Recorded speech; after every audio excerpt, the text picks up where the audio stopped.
Welcome to Firewise in the Classroom, Chapter 4, The Geography of Wildland Fires. In earlier chapters, we learned what wildland fire is and the science behind what makes fires start and continue to burn. We talked about the fire triangle and the fire behavior triangle and how all legs of both triangles are what drives fire to behave the way it does. If we start to look then at these legs of the triangle and how they influence where fires will occur, we start to see some patterns. You remember this elevation map of the United States from an earlier chapter.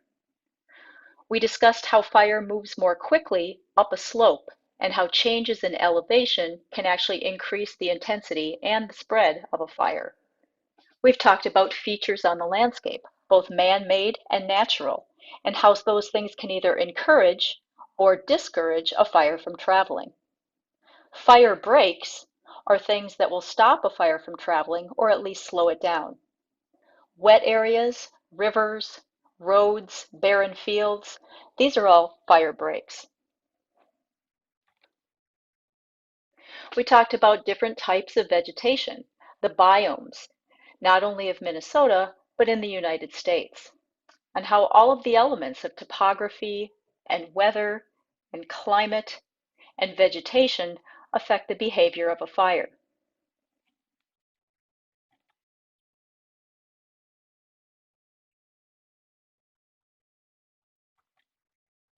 We talked about certain aspects of weather and how they specifically influence fire and fire behavior. For instance, when we are looking at wet or dry cycles within the landscape, we can more readily detect where there might be fire.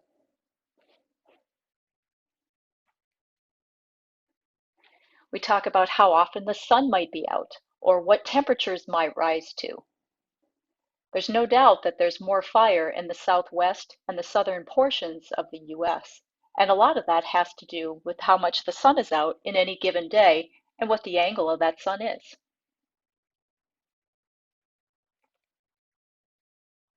Wind also plays a factor.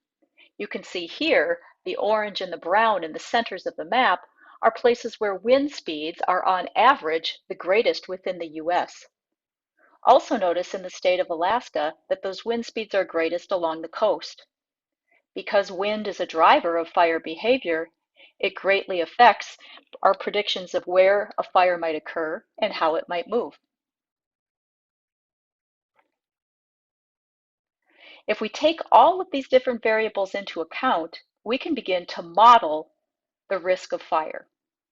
And there are many different models and many different types of maps coming out of those models that allow us to try and prepare for wildland fire response. Here's a recent map of large fire probability. The numbers that are color-coded below show the percent chance that there might be a large fire, 100 acres or more, occurring on March 29th, 2020. You'll see in the state of Minnesota that we are heavily into the blue, the gray, which is ag land, and the green, which is 11 to 15% of a large fire. Notice that the highest probabilities, again, are in California, the far west, and the far south edges of both Texas and Florida.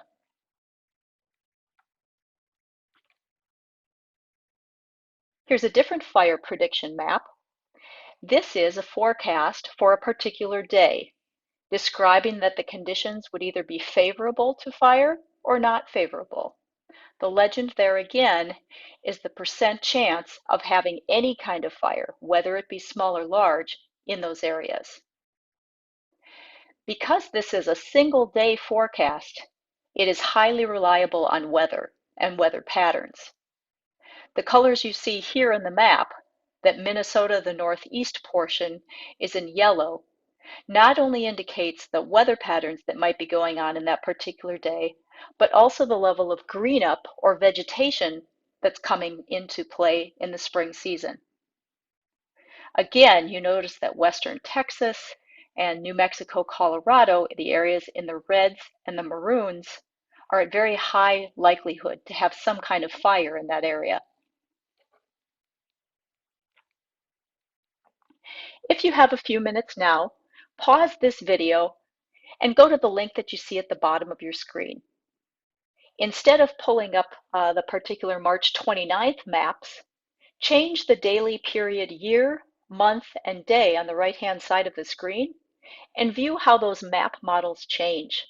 All three pictures in the screen. Pause the video now.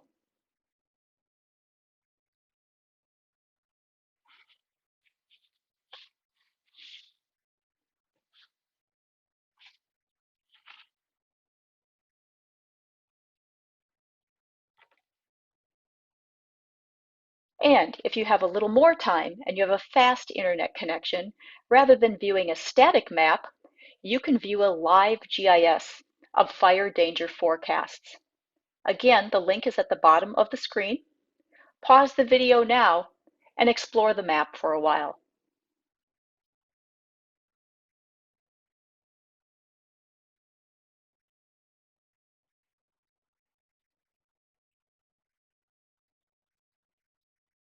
So in the static pictures that we viewed, as well as that viewer of fire danger forecast you may have been able to pull up on your own computer, there are some patterns we're beginning to see. If you look at your student guide, question number 1, where are most of the large wildland fires in the U.S. located? The answer has already been given in several previous chapters, and it's a combination of those elements of the fire and the fire behavior triangles. The western third of the United States is most prone to fire at any one time. Of course, there's some seasonality to this. Alaska almost always has fires beginning in about June and going through about August of every year. And the southern coast, the southeastern coast as well of the U.S., has fires, Texas area, the Gulf Coast, and into Florida. If we start talking about wildfire history, you're able to get that information from several other credible websites.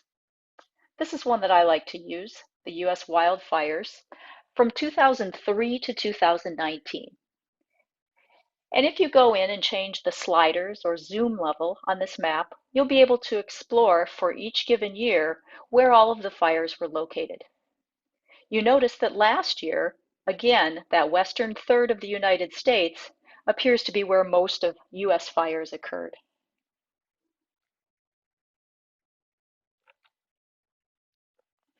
I wanted to give you a little video of one of the fires that has been most serious the last few years. This is the Camp Fire in California, and we would have seen the satellite picture from the sky of the smoke plume earlier in one of the chapters. What's interesting about the Camp Fire is it really illustrates the topography side of the leg of the triangle. So if we talk about fuel, weather, and topography, and how a fire moves across a landscape, this is a very good example of what happens. So the Camp Fire in November of 2018 actually started in the southwest corner of this map. Very strong winds, extremely dry conditions, and vegetation that already had cured or dried out for the year were all elements of this fire. And you notice the topography of this area. The town of Paradise is actually shaped like a pie wedge in the low part of this area. There are mountains on all sides. Typically, those mountains are forming a V or a peak near the top end of the screen. And as the fire came from the bottom of the screen, the south, and was moving towards the north, the top, the winds were fanning the flames all into a smaller and a smaller area. Typically, we call this a channel effect or a gully effect. And when this happens, all of the fire is intensified in one area. You can actually see this in the video data that was collected a day or two after the fire.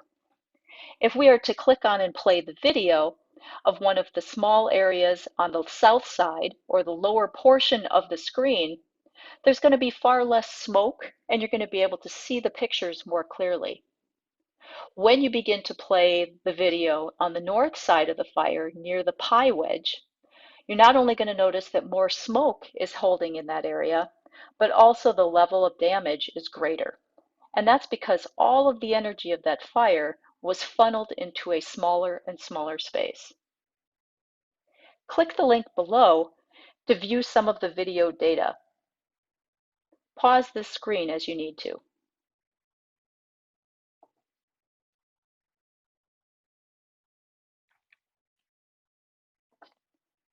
So as we move from a national to a Minnesota focus, let's again talk about those elements of the fire and the fire behavior triangles. The topography of Minnesota, as well as its biomes, all play a part in where fire is located on the landscape. We had learned in an earlier chapter that the Laurentian mixed forest, or the pine forests of Minnesota, the northeast corner, light green, is a place where most of our fires occur. And that's not only because of the types of vegetation that are there, but the topography of the landscape. There's more changes in elevation, fewer natural or man-made fire breaks, and more wind typically in those higher places. If we look at the eastern broadleaf or hardwoods forests, those are typically lower and flatter areas with more rivers running through it. Vegetation in that biome doesn't grow nearly as dense, and the only elevation changes that are of significance are really in the southeast corner of the state along the river. The tallgrass aspen parklands is a very wide, very flat area. Remember, it was an ancient glacial lake, and there's very little elevation change, maybe a few feet from either top to bottom or across side to side, east to west of that entire area. Because of the flatness of this area, there's more fine fuels instead of heavy fuels. They burn faster, flashier, but they go out quicker. Fires here can be very intense and fast moving, but they typically don't last more than a few days. The prairie parkland area is again very flat.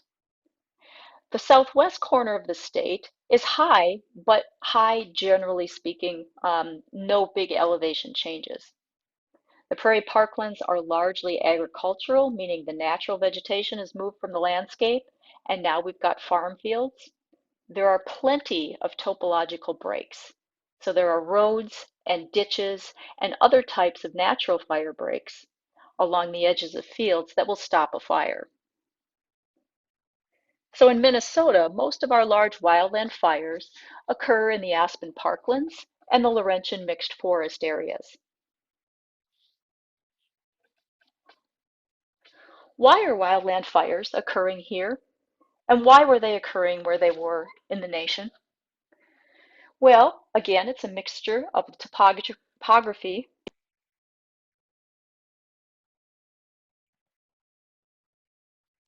a really good interactive way of viewing the topography of Minnesota is an application that we call MinTopo. You can see the link there at the bottom of your screen, and if you have a fast internet connection, I encourage you to give it a try. This is a GIS that allows you not only to view elevation or topography of the state, but then to download or to map and print data as well. MinTopo is a tool that's used by all sorts of professionals across the US when they need to plan a road or a building or to straighten. One of the deadliest fires in the US was the Camp Fire in California in 2018 that burned through the town of Paradise. This is a study in topography really dictating fire behavior. Of course, the other legs of the triangle, weather and fuel, also played a part. But in this case, all three came together for a very. The Camp Fire in Southern California. The 2018 Camp Fire in California burned through the town of Paradise. This particular map is a very good example of how the three legs of the fire behavior triangle, fuel, topography, and weather, came together with very drastic results. As you can see, the pink are the main streets in the town of Paradise, and the town is shaped like a pie wedge. The fire occurred in a time, November, that was extremely dry, and all of the vegetation in the area had cured. As the fires started from the south, winds blowing northward into the narrow portion of Paradise increased the speed of the fire. It also funneled all of the fire into a narrower and narrower space. This caused devastating effects. If we take a look at the video itself, we can see the differences in fire behavior from the southern part of the town of Paradise near the bottom of the screen to the northern part. Let's take a look.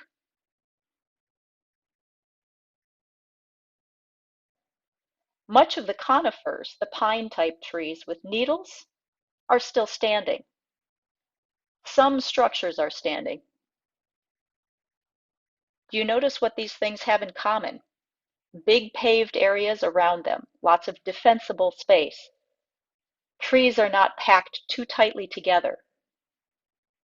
There's a lot of distance and a lot of open ground.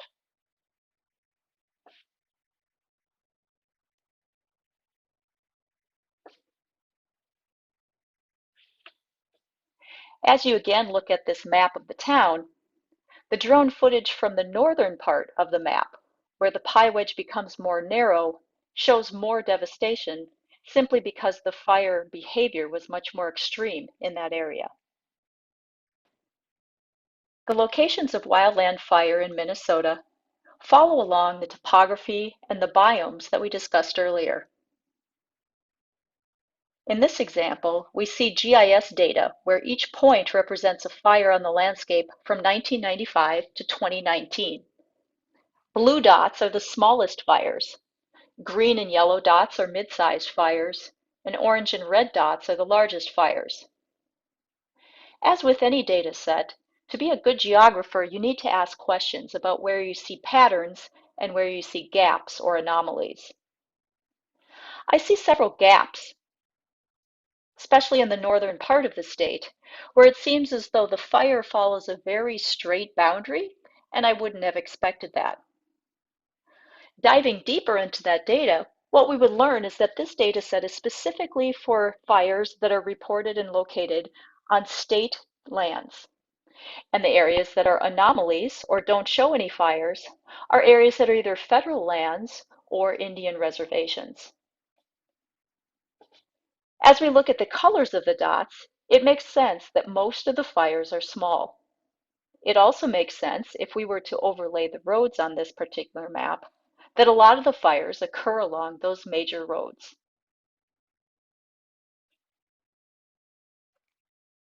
If we look side by side with our biomes, we can begin to see patterns as to where those fires occur.